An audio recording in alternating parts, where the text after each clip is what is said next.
আমি আয়েশা।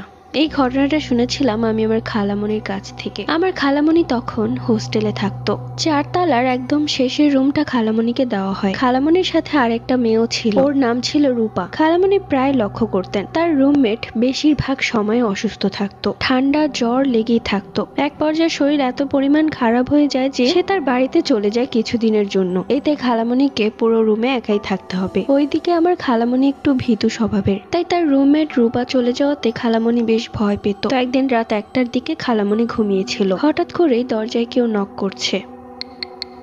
শব্দটা খুবই আস্তে ছিল, কিন্তু খালামণির ঘুম ভেঙে যায়। খালামণি জেগে কিছুক্ষণ তাকিয়ে রইল দরজার দিকে, কিন্তু তখন আর কোনো শব্দ আসছিল না। তাই খালামণি ভাবলো এটা তার মনের ভুল। কিছুক্ষণ পর শব্দটা আবার এলো। খালামণি এবার শোয়া থেকে উঠে বসলো এবং জোরে জোরে চিৎকার করে জিজ্ঞেস করলো কে, কিন্তু ওপাশ